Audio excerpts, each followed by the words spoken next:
So I wanted to do an updated tour of my room because the last time I did a room tour, things looked pretty different in here.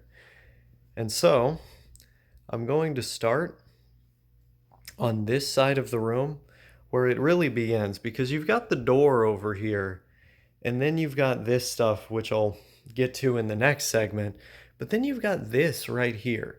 And I feel like this kind of stands out simply because there are various consoles which are represented on this shelf.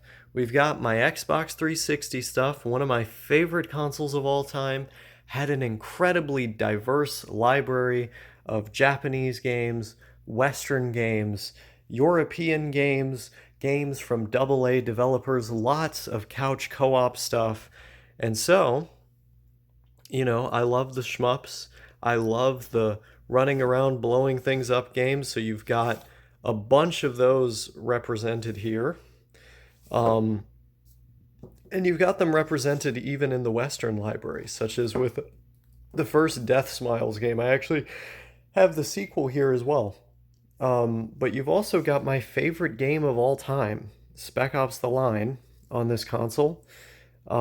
Really incredibly dark story, which ends up using the medium of video games to comment on the concept of war, as well as critique and deconstruct the war shooter genre, which was very popular at that time, and does so in a gut wrenching and heartbreaking way. After I initially played that game, I thought about it for literally months afterwards. I'm not going to spoil the events therein. You've got to play it yourself. Also, beautiful Katamari, incredible, incredible game, very colorful. I don't know if I would say that it's as good as the original on the PlayStation 2, but I also have nostalgia for that game. We've got Killer is Dead by Suda51. If any of you are fans of No More Heroes or Killer 7 on the GameCube, that's a classic. Catherine as well. Fantastic puzzler from Atlas with, let's just say, unique story and romantic dynamic. Also, JRPG representation here. Star Ocean, The Last Hope. Literally like a 4-disc game. This game is long as fuck. I have not finished it. Some Hitman, Blood Money action. I also have that game on the PS2, which we'll get to later. Bayonetta, badass bitch right there. I would fuck her so hard, I'm not gonna lie. And then you got my GameCube stuff here, which is honestly not a sight to be seen. Sadly, I have ended up selling off a lot of my GameCube games as the years have gone by.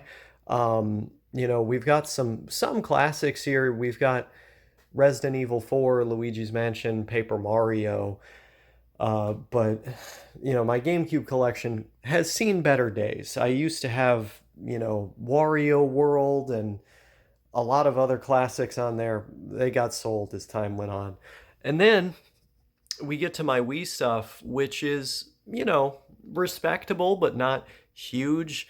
The Wii U stuff is like whatever I wanted to play on the Wii U, but didn't want to buy a Switch for.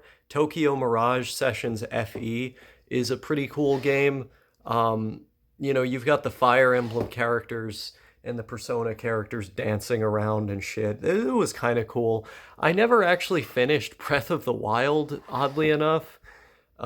Just never got around to it. Hopefully I will soon. PlayStation 3 stuff, it's kind of a similar story. Like, there are certain heavy hitters on this console that I just don't have. Like, there's a couple multiplats, like the worst version of the multiplats that I could have just played on the 360. But, wanted to use the PS3 controller to play, so I've got them on here. Also, they were cheaper, at least back at the time that I got these. Who knows how that's changed. Persona 5, great, great game. Yeah, a lot of multiplats on here. The online was free on the PlayStation 3 as well, which ends up kind of motivating you to get the PS3 version because obviously if you don't want to play Xbox Live Gold to pay for that, you have the option here. Of course, nowadays a lot of the servers for these games are inactive, though some of them still work. Like Call of Duty Black Ops, I actually still play that game online, and it's a lot of fun. Especially like I can practice my Spanish on there because there are mostly Spanish speakers on the mic, and you can get into some interesting conversations. I'll just say that. Lots of trash talk on that game. Tony Hawk's Pro Skater 2. This is actually a remake of Tony Hawk's Pro Skater 2 on the PS1, and I believe that game was on Dreamcast as well. Not super sure, but they did a version for original Xbox with updated graphics, and it's really fucking good. Lots of classics over here, like Far Cry Instincts Evolution. This game was a remake of the PC game. It's like completely different from the PC game, and I would argue better. And then Evolution is a sequel to the remake of the PC game. So this is just entirely new content. I beat both of these games. Both of them are fantastic. The Serious Sam ports, I mean, these are PC games, but they run like a charm on the original Xbox. This was a powerhouse of a machine, and it really shows with some of the games that they were able to port with high frame rates, etc. Now, Munch's Odyssey, this is an incredibly important game to me. This is from the Oddworld series, which was originally a 2D platformer that was received with much fanfare back in the 90s on the PC and the PlayStation 1. They brought it into the third dimension while still retaining the core gameplay elements of possessing other creatures in the world, solving puzzles, and of course the sarcasm and dark humor which was present in Oddworld, the originals, is very much present in this game. And with a brand new character to expand the scope and size of the world, to make it feel more alive. So this one is definitely worth playing. I got a lot of fun out of that as a kid. Same thing with Conker's Bad Fur Day, Live and Reloaded. I know people swear by the Nintendo 64 version of this game, but needless to say, this is the one I have nostalgia for. I remember playing this when I was not allowed to. I snuck it into my room as a little kid. I had to have been like 6, 7 years old. I was playing it, and I was not allowed to play it. And I was wowed by the mature content in this game. And my dad came in my room. He caught me playing it. I thought I was going to be in trouble, and he just encouraged me. He thought it was hilarious that I got my hands on this. And I got a decent way through the game, but I did not beat it that run through. I ran through it again later when I was a little bit older. A lot of fun. Counter-Strike. This is not a game that I grew up with. I bought this later just because I thought it would be cool to have. Supposedly, they've revived the servers for this game. Like, there's fan servers that you can play this on, that people play on sometimes. It's got some exclusive maps that weren't in 1.6. They were not in Source. But I wouldn't be able to tell you about them, really. Halo, I mean, those are classics. I played the fuck out of those. Fun fact, Halo 1 and Halo 2, I played those games for probably hundreds of hours because I replayed them on the same difficulties again and again and again and again as a kid, and on the later difficulties. I even got through on like Legendary. And the games, I wouldn't say that back then they did speak to me. But also just like, not having a lot of games growing up, you find yourself playing them again and again. But I definitely had options. Like, there was a reason why I went back to those two in particular, and found myself totally, totally in love. And they were kind of a fixation of my autism for a time. I wanted to know every single thing I could about the lore. I had the Halo books, which I wouldn't be able to tell you a lot about nowadays, but they were an interesting little tidbit there. And I played the main entries in the series again and again. Good memories there. Oh yeah, I didn't even talk about SSX, the fucking snowboarding game. That's fire. It's fire right there. This is a game I got more recently.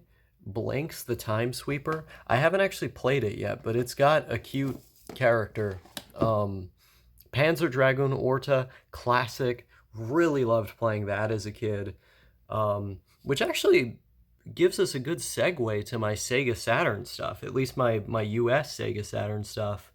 Um, Wing Arms, Bust a Move 2, Daytona USA, Spot Goes to Hollywood. Almost beat that game. I didn't quite beat it. I got to some of the final levels, and I was arguing a lot with my wife at the time, and she would want to argue.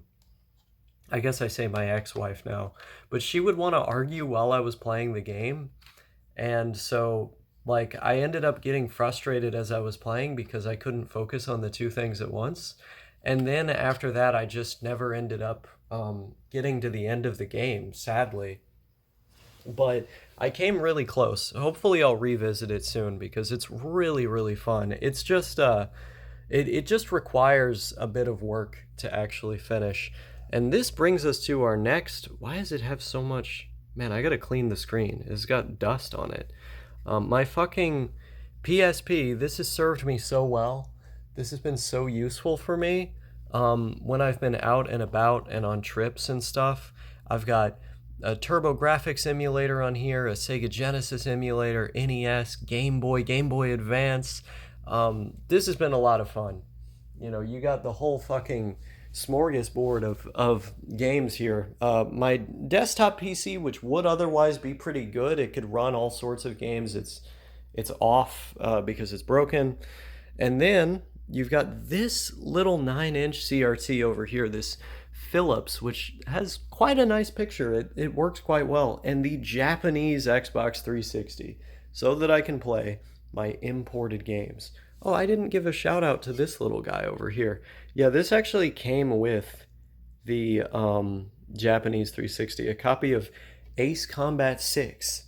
And it actually has the English subtitles on there too, thankfully. But over here, in this little corner, we have the American Xbox 360, the Xbox One, which I barely use. Like, that's basically a Fortnite machine, but I have to take the 360 off of it when I want to use it, or just like push it to the side, kind of, so it's not covering the vents.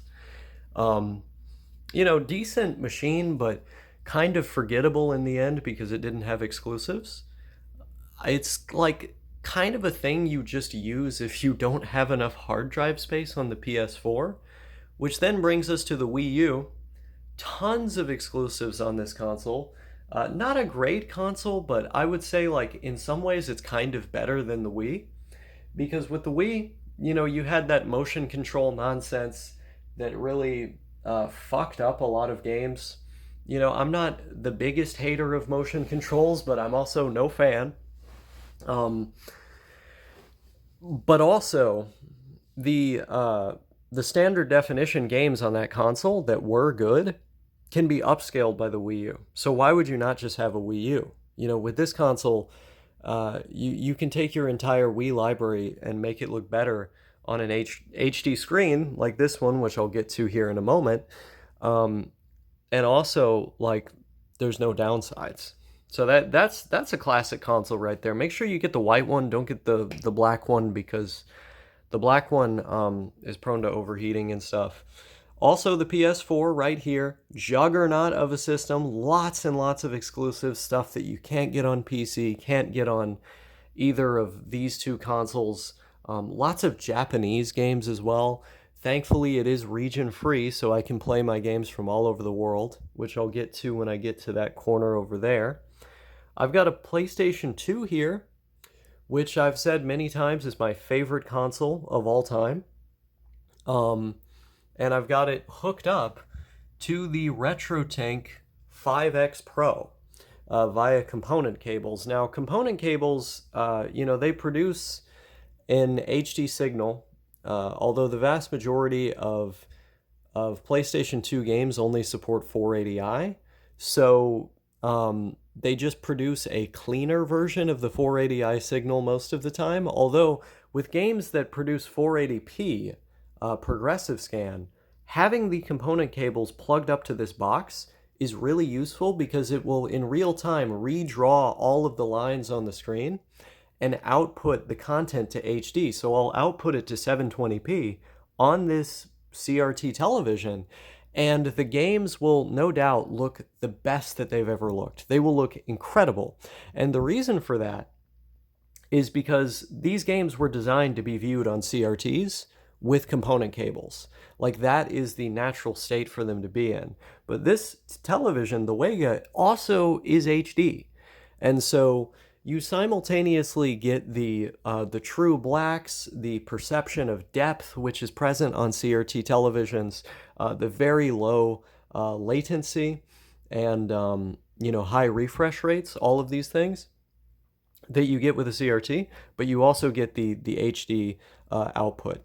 And so, with this machine, which was like a $500 machine when it retailed, you can take that signal, make it look better and cleaner, and have virtually no input delay.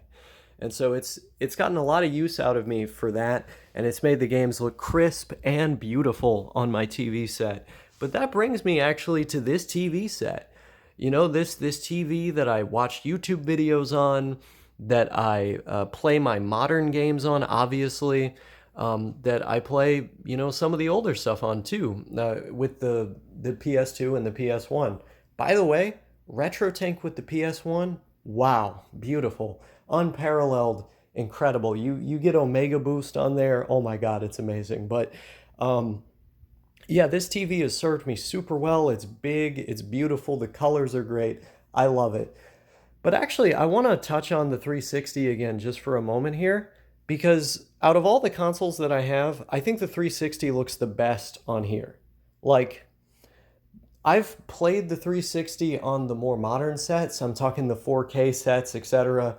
And also like the nicer, standard HD sets. And I gotta tell you, it looks better on this thing. And I think it's because when they were initially designing the 360, they had these kinds of TVs in mind, because this was what, HD hardware was at the time. This is what was available. But that actually brings me to this messy side of the room over here, where I have yet another CRT set. I'm addicted to these things. I love collecting them, although I've told myself that I have enough, which is the Magnavox. Beautiful colors, fantastic. I got this thing when my old CRT broke. I bought this thing off the internet for like $80 or something, and they just shipped it to me from eBay in the mail. And I didn't have a TV at the time, so it was my replacement. I did not know that I'd end up going ham and buying all the other TVs, but here we are. And so for a time, this was the only TV that I had to like do anything on. You know what I'm saying? And it served me very well back at that time. I have the most beautiful memories playing Far Cry Instincts and Evolution on there, just totally locked in on that little screen. But over here we have yet another PlayStation 2 hooked up, because I love the PS2, and I don't always want to play it on this big screen where I'm laying in the bed. Sometimes I want to sit up close to a little screen and play it in a more classic standard def kind of way. I like having options for my audio video in that way.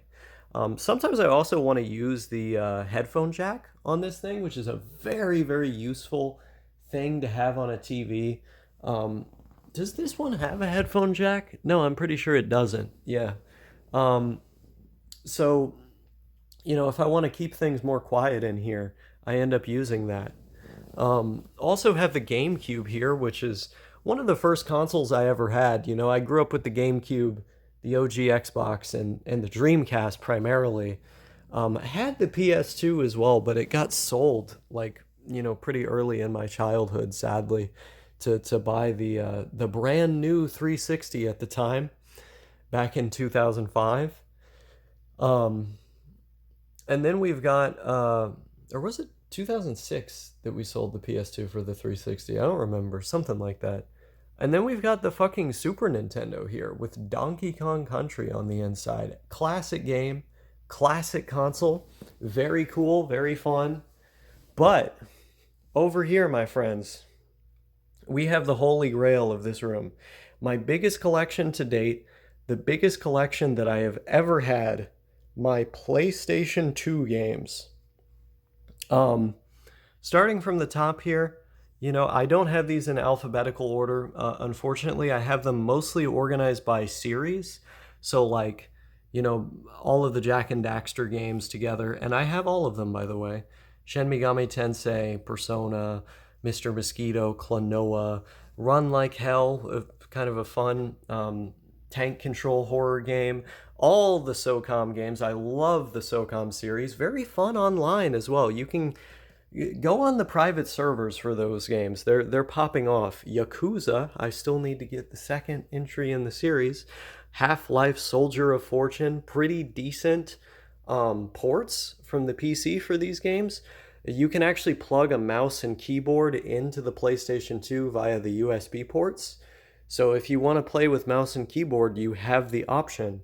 And it works pretty well. It was very fun getting to play these when I didn't have a computer. Manhunt, absolutely fantastic horror series. The executions are brutal. The story is dark. The atmosphere is dark. Love these games, especially Manhunt 2. That game gave me nightmares. Area 51, really, really good first-person shooter. The graphics are so advanced; they feel like a PS3 game almost. And you get the same thing kind of with Kill Switch. People say that with cover shooters, Gears was really the game that set off the chain reaction that started the trend, but it was Kill Switch. They got the idea from our boys at Namco, which brings us to Namco Museum, of course. Killzone. Honestly, I'm gonna give an unpopular take. This game might be better than Halo. This might be better than Halo. The graphics are certainly better. Except, I mean, Halo 2's graphics are better, but this game really pushed the PlayStation 2 to its absolute limit. Incredible work they did on that. We've got Oni, not a great game, but Rockstar was trying out this anime stuff in the early 2000s as they were finding their identity. Sonic Unleashed, the best version. Fuck you, fight me. The Werehog stages suck. We've got Dead to Rights, not a great series. Xenosaga, I still need the third one. Way of the Samurai. Simpsons Road Rage. This is literally just a Crazy Taxi clone. Simpsons Hit and Run, however. This is a fucking amazing game. I never want to sell this, even though I know I'll probably have to pretty soon. Cookies and Cream, Scarface. Really fun, like GTA type game, but it's got more going on because you're actively like running businesses and engaging in protection rackets to further your control over the city. And there's this complex system of like having to build up and monitor all of your businesses as part of the core gameplay loop. And you really feel like you're steadily taking over the city as time goes on throughout the game, creating a sense of progress that I think is unparalleled in games of a similar variety. Really worth playing, super ahead of its time. Metal Gear Solid 2, Sons of Liberty. I mean, hey, what can I say? It's Hideo Kojima, classic. Snake Eater, another classic. Classics of the stealth genre. Aqua. I used to get really high and play this game. It's a fun puzzler. Armored Core 2, very fun game. If you like mech simulation games, you'll be all about it. King of Fighters, I don't have the best memories with that game, to be honest. Even though it's pretty good. The Suffering, the first one is much better than the second one, sadly. Cold Winter, great first-person shooter. I have good memories playing that on this screen back when it was the only TV I had. Stuntman, Eh, I mean, I'd take it or leave it, to be honest. Ratchet and Clank, I don't have all the games in the series, but I have some of them. Win Back is decent. It's cool. I've got all the Hitman games here. Front Mission 4, very good strategy RPG type game. The Thing, good horror game. Siren, this is a unique horror game because you literally don't have weapons. You're just running away from most of the enemies, which is terrifying. Second Sight, I'd say it's sort of similar, but it's not. But it is a horror game. Extermination, it's kind of a Resident Evil clone type game, very tanky, but it's actually kind of like Lost Planet in the sense that you're in a snowy lab type situation on a deserted planet with aliens and a major outbreak occurring. GTA, you don't need me to explain those.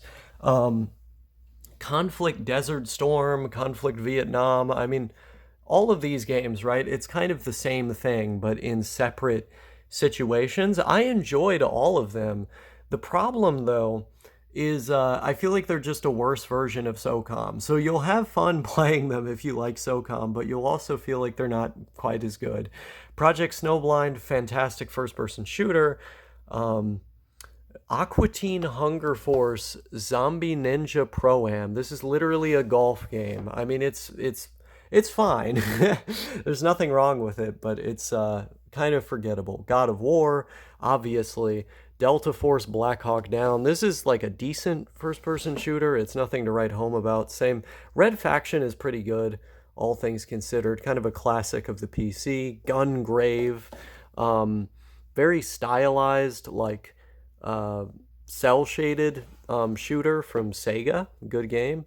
Battlefield 2, pretty good. I've played this a lot online, actually, on the private servers that the fans have brought back. There's some videos of me doing that on this YouTube channel. Black, absolutely fucking incredible graphics on this game. I mean, this looks like a PS3 game. This game goes absolutely fucking nuts. I'm not gonna lie. Um, the Tom Clancy's games, Destroy All Humans, take it or leave it, to be honest. Time Splitters is kind of in the vein of GoldenEye. It's made by the same people from Rareware. Great fucking game. Harvest Moon, A Wonderful Life. Gotta love these farming simulation games. Very cute, very adorable. Um, Speed Racer. This game is literally like the poor man's F-Zero GX. I mean, it works in all the same ways. Quantum of Solace 007, hidden gem, not gonna lie. Incredible graphics. It feels like Uncharted in terms of how it plays, and it's different from all of the other ports of that game because if you play the Wii port, it's just the PS3 game with downgraded graphics. But the PS2 version is its entirely own game. Good movie too. People hate on me for liking Daniel Craig, but I thought he did a good job. Um, let's see here. I mean, here we're kind of getting into some of the not so great games, to be honest. Bombastic. This is a sequel to one of my favorite games ever, which is called Double Dice or Devil Dice, where you have to match these dies all together and solve the puzzles very quickly, and it goes faster as time goes on. Tokyo Extreme Racer, we've got all four in the series here. Oh, Disaster Report. This is a very unique game. It's another game where you don't really have weapons. You just have to kind of solve puzzles in the context of a, natural disaster that was happening in Japan. Very, very fun game. But you do need to consult a walkthrough at times. Not gonna lie, this game looks like exactly like Kingdom Hearts, and it was made by basically the same people. It's like Kingdom Hearts, but it's cell shaded. Um, Pretty good. I mean, it's cool that stuff like this was so prominent on the PlayStation 2. Which, did I even talk about Kingdom Hearts up there? Yeah, one of the first games I ever played was Kingdom Hearts, so that's lore. Disgaea, incredible strategy RPG, a turn-based, absolutely love it. Same thing with Disgaea 2, very fun. Space Channel 5, really enjoyable game for me. Um, I played that on the Dreamcast as a kid and then lost my copy somehow. Mark of Kree, I mean, it's decent. Star Wars Battlefront, very nostalgic for me once again. We've got Gun Griffin Blaze, just another mech game. Baroque, which is a cool, like, dungeon crawl. I don't know if I'd call it dungeon crawler. I don't know really what you would call this game. It's like a roguelike, I guess. Pretty cool. Um, Another copy of Resident Evil 4. This one has the Ada Wong campaign on it, which is why I have it.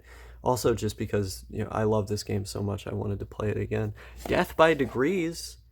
This is a Tekken-based game, but it's actually a beat 'em up. Pretty good.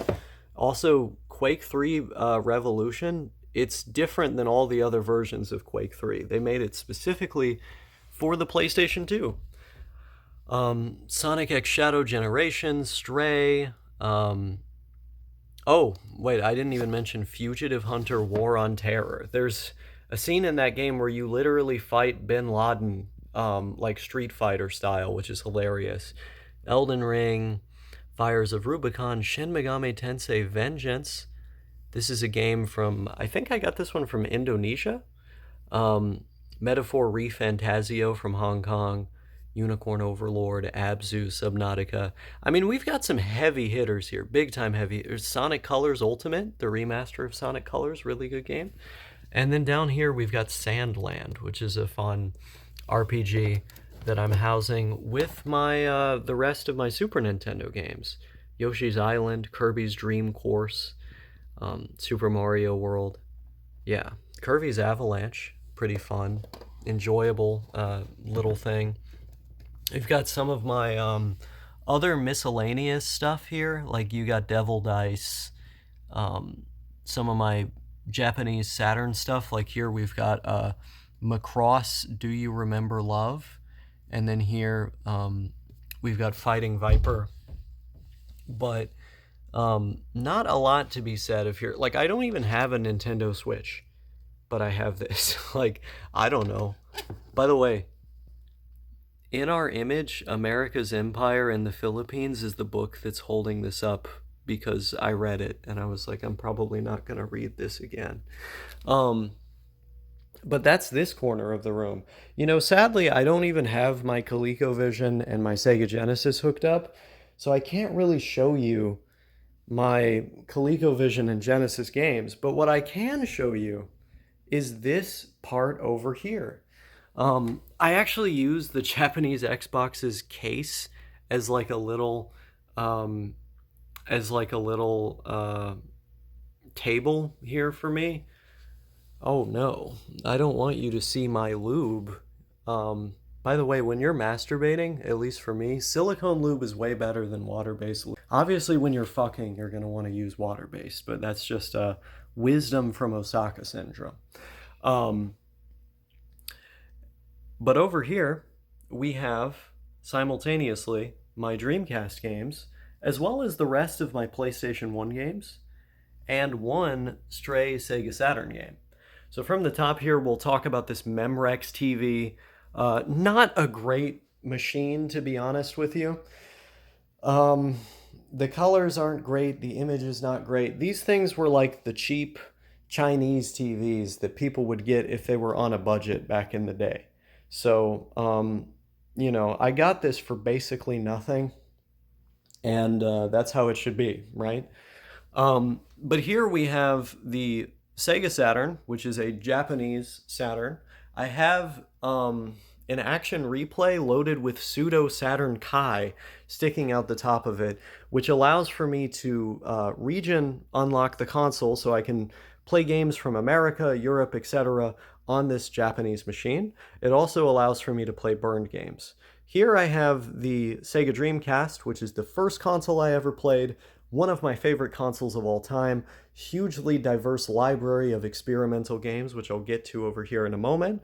Right here I have the Famicom, which I still don't have hooked up because I've yet to find a solution for the North American power plug here, but hopefully I'll get to that soon. The NES, with the blinking light win installed, which solves the problem of the pin connector on the NES breaking over time from like being pushed down. It turns it into a front loader instead of a top loader, or not a top loader. Oh, well, you know what I mean. And then we've got my NES games here, pretty much exclusively classics. Like I don't see a single bad game here. Um, TMNT is really fun. Ninja Gaiden is so much fun. Lots of like fun little spaceship shooting games here. Some side scrollers as well. Good stuff. Um, Over here, where do I see my... Yeah, Swagman. Really fun, like, top-down platforming game. Omega Boost as well. All of the Crash Bandicoot games. I played those games religiously as a kid. I mean religiously, I played them so much. Um, Crash Bandicoot 3 I have beat like probably dozens of times. I was so obsessed with that game. And I still am. I go back to it every now and again to replay it. And I can actually beat that game in like 2 hours. I can beat that game so quickly because I know where absolutely everything in it is. But over here, we've got more of the cool stuff. Jet Grind Radio, Echo the Dolphin, um, Crimson Death OX is okay. Worms Armageddon is really fun. That's a great co-op game to play with friends or family, as my family did when I was growing up. Omnicron, the Nomad Soul, featuring David Bowie. That's an awesome game. It is a movie game, though, I'll warn you. Sonic Adventure Classic, Seaman Classic. Yeah, lots of good stuff there. Um, but I want to give a quick shout out to, if I can... See, I don't like the way this thing is designed, to be honest, because it makes it hard to... Nights into Dreams.